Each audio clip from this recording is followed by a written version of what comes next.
కొండా సురేఖ లేఖపై కడియం శ్రీహరి పరోక్షంగా స్పందించారు. ప్రజల మధ్య లేని వాళ్ళు ప్రాధాన్యత కోసం ప్రయత్నిస్తారని కామెంట్ చేశారు.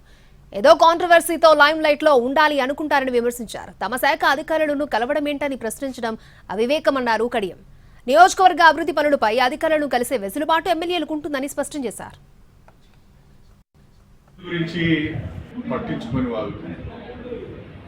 ప్రజల మధ్యన ఉండని వాళ్ళు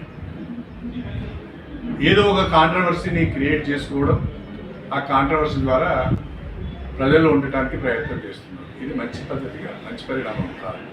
అధికారుల దగ్గరికే వెళ్ళొద్దు అనేది నేను ఎక్కడ వెళ్ళేది,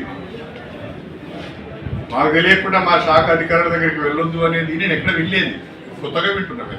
నేను ఒక యాజ్ ఏ ప్రజాప్రతినిధిగా నా నియోజకవర్గ సమస్యలను అధికారుల దృష్టికి తీసుకువెళ్ళడానికి మాత్రమే వెళ్ళాను. నేను అది నా హక్కు. అది నేను నా నియోజకవర్గానికి సంబంధించిన ఆలయాల గురించి మాట్లాడేదే తప్ప ఉమ్మడి వరంగల్ జిల్లా ఆలయాల గురించి కానీ లేకుంటే తెలంగాణకు సంబంధించిన ఆలయాల గురించి నేను మాట్లాడాను.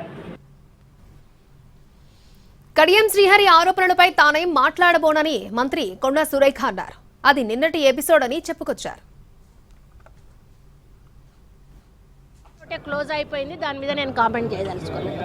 ఆల్రెడీ అయిపోయిందండి, నిన్నటితోటే క్లోజ్ అయిపోయింది, దాని మీద నేను కామెంట్ చేయదలుచుకోలేదు. ఆల్రెడీ అయిపోయిందండి, నిన్నటితోటే క్లోజ్ అయిపోయింది, దాని మీద నేను కామెంట్ చేయదలుచుకోలేదు. ఆల్రెడీ అయిపోయిందండి, నిన్నటితోటే క్లోజ్ అయిపోయింది, దాని మీద నేను comment. Right. Konda Surekha versus Kadiyam Srihari మధ్య ప్రోటోకాల్ ఫైట్ నడుస్తోంది. సో ప్రజల మధ్య లేని వాళ్ళు ఎప్పుడు ఉండాలనే విధంగా కామెంట్లు చేస్తారని కడియం శ్రీహరి అంటుంటే, అయిపోయిన ఎపిసోడ్ గురించి నేను కామెంట్ చేయను అంటూ కూడా కొండా సురేఖ చెప్తున్నారు. రైట్, పూర్తి డీటెయిల్స్ ప్రతినిధి చారి మనకు లైవ్ లో అందిస్తారు. చారి, వరంగల్ జిల్లా కాంగ్రెస్లో మళ్ళీ పాత పంచాయతీలన్నింటినీ కూడా తోడుకునేటువంటి పనిలో ఉన్నట్టు కనబడుతుంది. కొండా సురేఖ నిన్న సీఎంకి రాసినటువంటి లేఖలో కూడా ఇదే అంశాన్ని ప్రస్తావించారు. గతంలో నాపై కుట్రలు చేసినటువంటి, నన్ను ఇబ్బంది పెట్టాలని చేసినటువంటి వాళ్ళంతా కూడా మళ్ళీ తనను అలాగే ప్రభుత్వంలో ఉన్నటువంటి అధికారిక కార్యక్రమాలకు సంబంధించినటువంటి వాటన్నిటిని గోప్యతను కూడా బయటపెట్టేటువంటి ప్రయత్నం చేస్తున్నారు. కాబట్టి కడియం శ్రీహరిపై చర్యలు తీసుకోవాలని సీఎం రేవంత్ రెడ్డికి మంత్రి కొండా సురేఖ లేఖ రాశారు. దానిపై నిన్న పార్టీకి సంబంధించినటువంటి నాయకులంతా కూడా సైలెంట్గానే ఉన్నారు. ఇవాళ కడియం శ్రీహరి మీడియాతో మాట్లాడారు. కొంతమంది నాయకులు వివాదాలతో మీడియాలో ఉండాలనుకుంటున్నారు తప్పితే సమస్యలు అభివృద్ధికి సంబంధించినటువంటి వాటి మీద ఫోకస్ చేయట్లేరు అనేటువంటి అంశాన్ని చెప్పడంతో పాటుగా తన నియోజకవర్గానికి సంబంధించినటువంటి దేవాలయాలు అభివృద్ధికి సంబంధించినటువంటి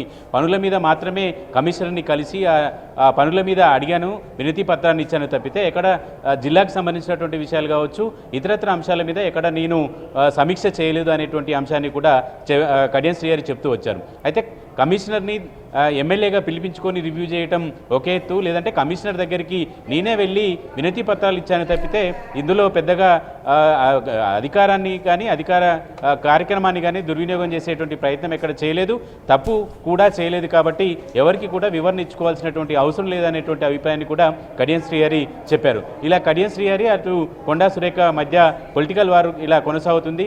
ఈరోజు కొండా సురేఖ ఈ ఎపిసోడ్ మీద స్పందించేందుకు నిరాకరించారు. ఎందుకంటే నిన్న లేఖ రాశాను, దానికి సంబంధించినటువంటి ఎపిసోడ్ నిన్నటితో ముగిసింది, కానీ ఈరోజు దానిపై నేను మాట్లాడబోను అనేటువంటి అంశాన్ని అని కామెంట్ చేసినటువంటి నేపథ్యంలో కొండా సురేఖ దానిపై ఆ వివాదాన్ని కొనసాగించేటువంటి ఆలోచనలు అయితే కనిపించట్లేదు. కానీ వరంగల్ జిల్లా కాంగ్రెస్ నాయకుల మధ్య ఉన్నటువంటి పంచాయతీలు మాత్రం మళ్ళీ తెర మీదకి వచ్చినటువంటి పరిస్థితి కనపడుతుంది. గతంలోనే కొండా సురేఖ ఒకవైపు, మిగతా పార్టీకి సంబంధించినటువంటి ఎమ్మెల్యేలంతా కూడా ఒకవైపు, అది గాంధీ భవన్లో క్రమశిక్షణ కమిటీ ముందు హాజరై వివాదం పరిష్కరించుకునే వరకు కూడా వచ్చినటువంటి నేపథ్యం.